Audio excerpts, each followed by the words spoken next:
Timnas persiapan ke round 4 atau putaran keempat Piala Dunia Zona Asia yang berada di Arab Saudi. Kita akan main di sana di grup B bersama dengan Irak juga yang ada di satu grup dengan kita, dan asisten pelatih Alex Pastur kemarin ya sepanjang akhir pekan di antara Sabtu dan Minggu berkeliling melihat performa pemain-pemain yang akan dipanggil di tim nasional kita untuk menghadapi FIFA Matchday dulu sebelum ke bulan Oktober itu, karena di bulan September ya dalam waktu dekat ya mungkin tinggal kalau dari sekarang itu bisa 2 minggu lagi ke depan atau 2 minggu lebih lah, dimana kita akan menghadapi Lebanon dan menghadapi Kuwait ya dalam pertandingan FIFA Matchday berlangsung di Gelora Bung Tomo di Surabaya, dan perlu untuk melihat kondisi dari pemain-pemain, terutama penampilan pemain-pemain kita yang ada di Eredivisie. Dan bagi Alex Pastur tentunya ini perlu, karena dia terus berbicara, berkoordinasi dengan pelatih kepala Patrick Kluivert. Kemarin Alex itu menyaksikan pertandingan yang dimainkan oleh bek kiri kita, bek kiri terbaik kita yang sangat konsisten, Calvin Verdong, bermain di Nijmegen mengawali musim baru ini dengan pertandingan pertama sukses meraih 3 poin dan kemenangan besar ya, dengan 5 gol menghadapi Excelsior, dan mereka sedang bersaing bersama dengan PSV Eindhoven, juara bertahan di Eredivisie, di papan atas. Dan Verdong tidak tergantikan bermain kemarin, dia bisa bermain di posisi back tengah juga, dan ini mengembirakan di mata Alex Pastur. Verdong bermain full dan memperlihatkan performa terbaik dia, dan ketika Verdong dalam kondisi yang baik, dia tidak akan tergantikan, teman-teman. Melawan Arab Saudi sudah pasti dia akan dimainkan ya, karena sebelumnya juga ketika Arab Saudi masih dipegang oleh Roberto Mancini, sebelum Mancini dipecat dan digantikan oleh pelatih Herve Renard ya, dia juga bermain dan tampil luar biasa ketika kita bermain 1-1 di Jeddah, tempat di mana kita nanti akan bertarung melawan Arab juga di stadion yang sama, di King Abdullah ya, Sport City. Dan di sana pula kita bisa mendapatkan poin pertama kita untuk mengarungi putaran ketiga sebelum Arab kita hajar di GBK dengan 2 gol atau brace dari Marcelino.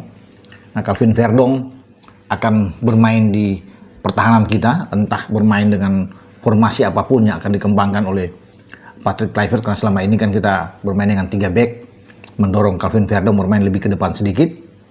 Di kanan ada Kevin Dix dan dia di kiri. Pasti kalau 3 back itu ya kita sudah bisa tahu bersama bahwa dipimpin oleh Kapten Jay Ises yang baru saja merampungkan saga transfer dia yang luar biasa, menjadi pemain Sassuolo termahal untuk lini belakang dan sejarah buat pemain kita, pemain Indonesia yang berada di Serie A ya, bermain dengan Sassuolo.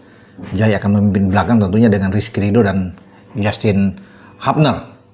Dia juga menyaksikan pertandingan lainnya yang sebenarnya dia ingin melihat juga penampilan dari Mads Hilgers bersama dengan FC Twente ketika kontra Pexwold. Pexwold ini di sana ada pemain Indonesia juga, yaitu Eliano Reinders. Ya, sayang Mads Hilgers tidak bisa bermain dengan klubnya, bahkan tidak ada di DSP. Ya, bukan saja di starting 11 tapi di pemain cadangan juga tidak terlihat. Ya, dan muncul spekulasi bahwa FC Twente sedang berpikir untuk bisa melepas Mads Hilgers ya, tapi memang belum ada klub yang mau ya, dia belum laku untuk dibeli oleh klub lain, kita belum tahu ya, tentunya untuk masa depan Mads Hilgers ke depan ya, karena dia tidak ada di bench, tidak dimainkan pasti oleh pelatih Jacob Osting, pelatih dari FC Twente, dan Pastur tidak bisa melihat penampilan dari Mads Hilgers, tapi dia menyaksikan penampilan dari Eliano Reinders. Eliano Reinders masuk di babak kedua, kalau nggak salah di menit 68 ya, dia menggantikan Dylan Bayo, dan disitulah Alex Pastur bisa menilai, memberikan catatan penting terhadap penampilan Eliano Reinders, karena Eliano Reinders juga salah satu punggawa yang akan dipanggil nantinya memperkuat timnas kita di putaran keempat.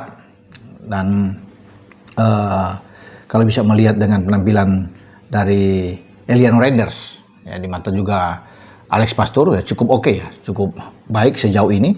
Dan saya rasa jika dia dalam kondisi yang baik, tidak ada halangan dia pasti akan kembali berada di timnas kita untuk menghadapi 2 laga di grup B melawan Arab Saudi dan melawan Irak. Ada 2 pemain kita yang akan disebut naturalisasi ya. Kalau Mauro Sistra itu sedang dalam berproses, dan Mauro Sistra kemarin tidak bermain ya, ketika melawan Hiren pun, ketika bermain imbang di sana dia ada di bangku cadangan, tapi namun tidak dimainkan oleh pelatih dia FC Volendam. Sementara pemain lainnya yang disebut-sebut akan kita ambil, Milano Yonatan juga ada di bangku cadangan tapi tidak dimainkan. Kemarin ketika mereka Utrecht bisa menang ya, dan melawan Heracles dengan 4 gol kalau nggak salah. Dan itu tidak mengapa karena kita masih menunggu proses mereka. Kalau mereka sudah bisa menjadi pemain nasional kita kan pasti akan dimainkan. Kemarin juga teman-teman, Nathan Chow sudah bermain di Eerste Divisie ya, kasta kedua bersama dengan Willem Tilburg. Sayang Willem Tilburg dihajar habis ya oleh ADO Den Haag dalam penampilan pertama ya, bahkan dengan 5 gol.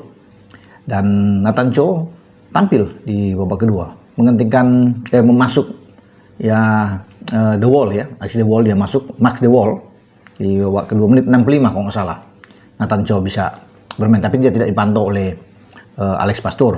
Namun ini hanya info aja bahwa dia sudah bermain. Saya pikir kita bersyukur juga dengan penampilan dari Nathan Chow walaupun timnya kalah tapi dia dimainkan. Oke, dengan saya Bung Ropan.